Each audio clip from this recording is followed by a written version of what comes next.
Okay, so just as I'm like I mess with my hair all the time, so get used to it, I guess.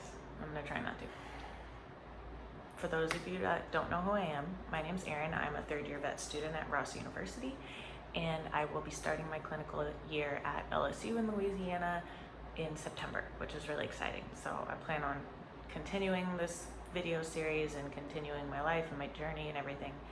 And I decided to start with kind of my path to vet school because it's a little bit different. It's not like that extreme, obviously, but it's a little different than everybody else. I'm a bit older. I'm 34 years old.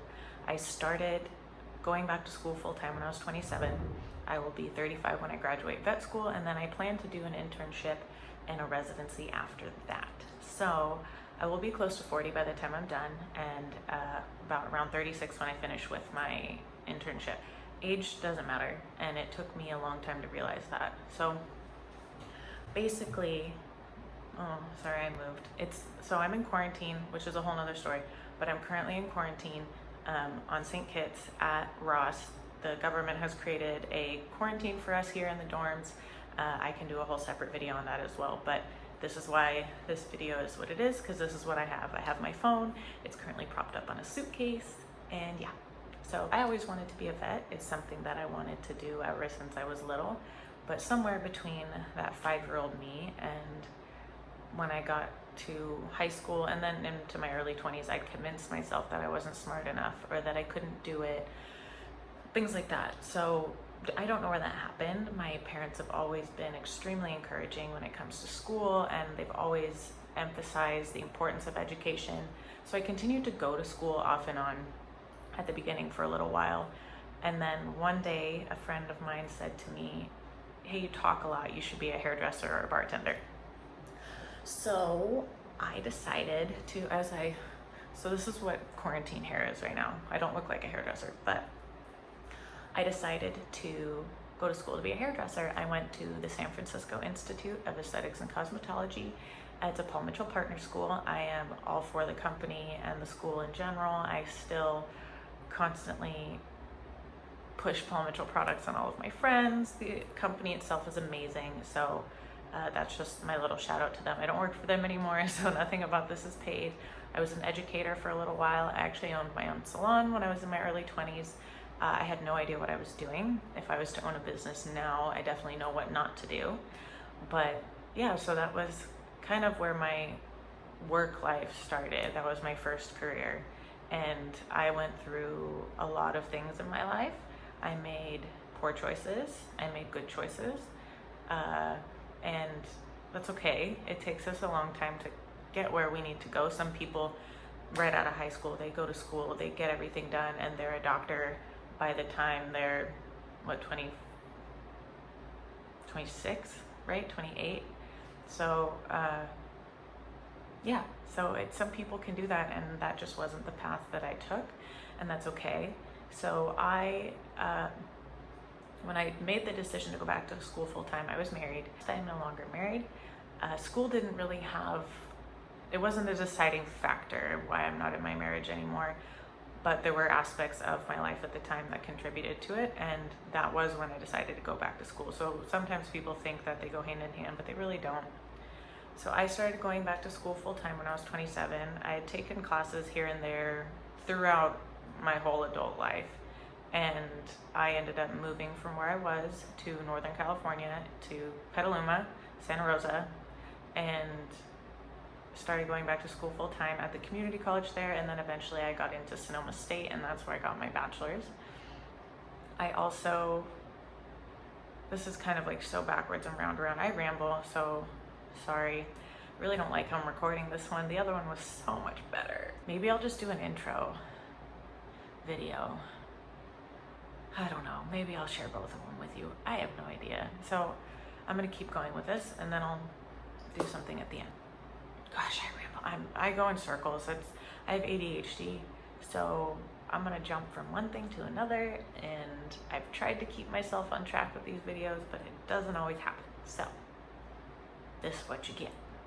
So before I moved to Santa Rosa, this is okay, I'm gonna go back. Rewind. So I lived in Santa Cruz. That's where I owned my salon, where I was a hairdresser, and I was working at a barn, exercising horses for the trainer. And our large animal vet, I had been considering going back to school to be a vet, but still didn't think I was smart enough, didn't think I could do it. And so I was joking with her, and I said, you should hire me to be your tech. And she said, you should just go back to school and be a vet. And no one had ever really said that to me besides my family. Things are always different coming from somebody else. So it kind of like lit a little fire in my head. What I decided to do, I originally thought that I wanted to do large animal medicine, that I wanted to do equine sports medicine, because I'm a competitive equestrian. I've shown hunter jumpers and cutting and rein cow, and I love it, but I don't want to be on the business end of it. I've done that. I've been on the business end of it in different aspects of the industry, and it's something I realized I just don't, something that I realized I just don't want to do. So I started working as a technician at a small animal hospital in Santa Cruz. It's called Adobe Animal Hospital of SoCal. I started working there essentially as a kennel assistant. I started from the bottom up. In California, you don't have to be licensed to do everything. So I was able to work my way up and learn a lot of things, which was really amazing. I learned so much from the technicians, from the doctors, from our support staff. It was a really amazing first place to start, and I was very fortunate that that is where I got my first experience in vet med. And then the next clinic I was at as well. Very, very lucky. So I started there, and then when I left, I had a really hard time leaving. When I moved onto a ranch while I was working there, and I still drove 45 minutes to go to work because I absolutely loved my job, and I loved everybody at that clinic. I still think about it all the time. But when I moved up to Santa Rosa, after I started going to school, I ended up running into some health issues, which I'm happy to talk about in a totally different video, and also some mental health stuff during that time. And I struggled, and I waited until my health was in order to start working as a tech again. While I was at the community college, I met a doctor who worked at the clinic I was to eventually be a tech at. He was the teacher for the main coordinator for the vet tech program there, and I took a vet tech terminology class, or a vet terminology class. And I told him what my goals were, and he offered to help, and he offered to kind of get me in with the clinic. So he brought them my resume and my letter of intent, and I ended up getting a job at VCA Pet Care in Santa Rosa, California. I started as an overnight emergency tech, which is what I wanted experience in. It was something I've always been drawn to, emergency medicine, and because I work well in chaos and I can stay very calm. And so obviously emergency is always pretty short staffed. Not a lot of people want to work overnights. I absolutely loved it. And again, I am incredibly fortunate to have worked at the clinic that I did, because what I learned from them and the environment that I was in, it was like a sense of family. I mean, I'll start crying if I think about them too much, because I honestly can't thank them enough. And the support that I had and still have from everybody there throughout my journey has been incredible. What I learned from them was incredible. It's a specialty referral and general practice, so I really got to see a little bit of everything, and I am just forever grateful for the experience, for the knowledge that I gained from them. This is during a serious moment, of course. I'm very thankful for the experience that I gained from them, the knowledge that I gained from them, the support. They will forever be in my life, and the people that I met there will forever be in my life. So I am very, very lucky that I found both of those locations, and they were both part of my journey. I don't know if this would be different or if my path would have been different, but I wouldn't want to do it another way because of what I learned from them. And I basically just said the same thing 5 times over because I do that. But so while I was working, I applied to work at Sonoma State, or applied to get into Sonoma State, and that's where I finished my degree, and I started applying to schools. Now, when I started going back to school, my GPA transferring from Oregon was a 2.19. And if anybody knows anything about GPA, you know that it's incredibly hard to build it back up. And so I knew, and I'm not an A student, I never have been, so it wasn't going to jump tremendously for me. That was going to be the hardest thing for me. So I knew going into this that my GPA was not my strong suit. My GRE scores were average, except for the written portion, that was 100%, but everything else was average, which is fine, but not for vet school. It's incredibly competitive. So, and I don't think the GRE means as much as it used to. I think a lot of schools are kind of steering away from it, but my GPA was not competitive. For me, what I knew would get me into school was my experience, the knowledge that I had, and my references. And I was not the smartest when applying to schools, because I applied to a lot of schools that didn't do out-of-state interviews. So if you know that speaking to people is what's going to help you get in, if by meeting you think that's going to help a lot, don't apply to schools that don't do out-of-state interviews. That was my mistake, because I was kind of banking on that. I was banking on the in-person interaction that I would have to explain myself, to explain my past, to explain my journey. And so I made that mistake. I applied to 10 schools because I knew that because of my GPA, I was going to get looked over by a lot of places. And I got waitlisted for an interview at one, and Ross is the only school that gave me an interview. And obviously I'm here. They accepted me. I am grateful for that. I am so grateful for them for taking a chance on me and believing in me, and the support that we have had here has just been amazing. The faculty really care, and our quality of education has been phenomenal. And I wouldn't do it over again. If I had a choice between coming here, or going to a US school, I would choose Ross over and over again. Every school has its ups and downs, and I don't know, it's just every school, everything in life has its ups and downs, but the support that we get, the education that we get here, and of course the experience living on St. Kitts, the island is amazing. It's unfortunate because we're going to be back doing our labs for the next month, but we don't get any extra time on island because a lot of us have to get to our affiliate schools, some by the end of August, some of us, I have to be in Louisiana September 2nd, so we don't get to spend time on the island. And I'll be back. I plan to come back and volunteer at one of the clinics on Nevis. It's a clinic that a friend of mine owns and operates. It's a low-cost, nonprofit vet clinic. It's a nonprofit vet clinic, and I'll put a link for them down below in the data info, something like that. I don't know. I'll link their Facebook and Instagram and contact information. They are amazing, and they do amazing things. I volunteered there almost every weekend last semester, or a good handful of weekends, and they are just doing amazing things. I plan to come back. There is a vet conference here, so if anybody wants to come down for that, plan to do that as well. Yeah, I love it here. It's amazing. And it's hard. Vet school is really, really hard. And it's really scary going back, because I had a career, right? I can fall back on that if I need to. I don't want to, right? But going back to school, the older you get, is terrifying. And we convince ourselves somehow that we're too old, or we should be doing other things. I think society gets it in our heads that we have to do things at a specific time in our life. You have to get married at this time, have kids at this time. I think that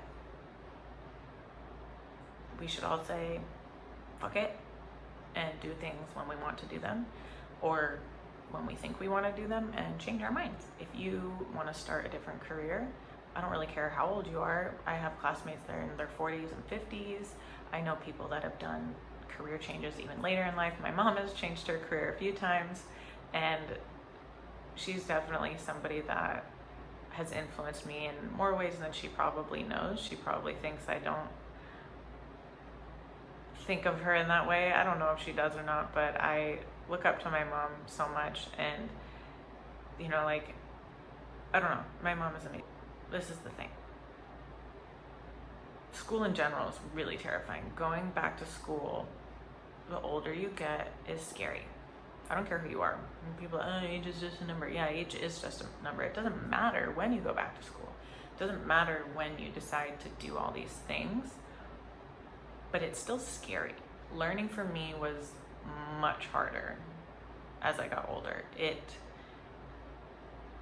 It was a lot harder, and it still is hard for me. I have to use every trick in the book to remember things. I write on colored paper. We're fortunate enough that all of our lectures are recorded, so I have that. But in undergrad, I brought a little tape recorder, and I would ask all my professors if I could record the lectures. So I put it on their desk, and I would record the lectures.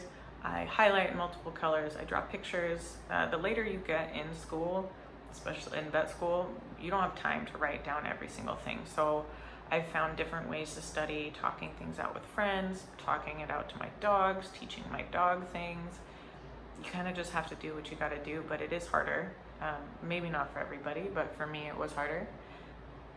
But it doesn't matter, because if you're not doing what you want to do, you're not going to be happy. And if you think you want to make a change and then you get started and you realize it's not what you want to do, that's fine. There's nothing wrong with that, but you won't have that what if. You won't be questioning, what if I did this, or like maybe I could have done it, because for me that would have always been a question. And doing this now, I know that I can, and I still doubt myself all the time. I doubted myself this semester. I just got all my grades back from our lectures, and I passed, and I had like an absolute happy breakdown, but a breakdown because you lose confidence, you have imposter syndrome, you don't think that you should be here, you don't think this is what you should be doing, but I promise you it is. And not everybody's journey is the same. You can start from anywhere, any profession. I know people that were English majors, business majors that are in vet school. That's just what they chose to get their major in. You don't have to do this journey or whatever journey you're on in a specific order. You don't have to do it a specific way. You just have to do it how you want to do it. And I apologize for the video bouncing. I'm on my bed. So yeah, that is my story. So thank you guys for listening to my story. If you want to see more, stick around. I plan on using this channel not just to talk about myself, obviously, but this is kind of how I wanted to get started. I plan on sharing my journey through vet school as a new grad, as a vet. But the reason I originally wanted to start this was I keep finding that a lot of the conversations that I think we need to have with each other, meaning vets and clients, or vet professionals and civilians, or like non-vet people, don't happen in the right way. And I find that there's a lot of anger or emotion on both sides, and that no one ends up listening to each other. So I want to present information and education to both sides in a way that everybody can understand, because we all interpret information differently, we all express information differently, and it takes a unique way. It's hard to figure out what that is with every new person you meet. Walking into an exam room or into a store or down the street, everybody's gonna receive and express information differently. So my plan is to try to have these conversations in a neutral way, and to try to explain it in a way that everybody can understand, because no one ever knows what the other is going through. I don't know what a client's going through. I don't know what my colleagues are going through. And I think that communication is the biggest issue that we have as far as all the conflicts that I see, especially on social media. So that's kind of my mission, and just promoting being a good human, and the fun side of vet med, the sad side of vet med, the frustrating, hard sides of all of this. And also, as you can tell from my name, I play video games and that will be a part of the channel as well. And I will have a Twitch stream, and I plan to use that as a platform as well, not just for games, but I plan on having live chats on that often. I'm going to utilize YouTube and Twitch and kind of see what works better for what my plan is. So I'll have all that stuff linked down below. Right now there's only really one of me kind of chatting with people. It was about quarantine, but not a lot of people logged on, so most of it is games. If you want to play with me, comment down below or log on to my Twitch. I'll put up on my social media, on my Instagram, Twitter, all that stuff when I'm gonna go live. So if you want to know when I'm doing that or when I post more videos, subscribe to my YouTube channel, hop onto my Twitch and subscribe, or follow. You don't have to subscribe. It's nice if you do, but you don't have to. And follow me on Instagram. My Facebook is private, but you can follow me on Instagram. And I do have a TikTok, which is also just kind of silliness. So I hope everybody sticks around, and I hope you enjoy what I have to say. This is a very informal video, but I think that it worked out pretty well. I am planning on making another one. I'm in quarantine, so I will explain that on another video. And oh gosh, this shaking is driving me crazy. I move my hands, I can't help it, it's shaking. Stay tuned for more weird, hopefully more things that you like to hear, more education, more fun journeys, and hopefully a fun time. Stay tuned, hit subscribe, hit like, share the video if you want, but or write down below things that you want to have me talk about.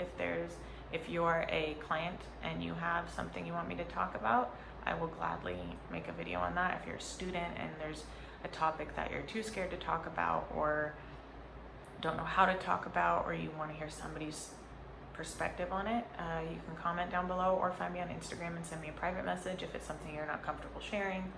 I'm kind of an open book, so I will talk about anything. There are some things that if they involve other people, it's not just my story to share, but I will tell my experience and things that I've gone through. So comment down below, let me know what you think. Let me know if you do like it, if you don't like it. I had something else I wanted to say, but I don't remember. Shoot. Yeah, thank you guys for listening and sticking with me throughout this little story, and I hope that you stay tuned for the next videos to come. Bye.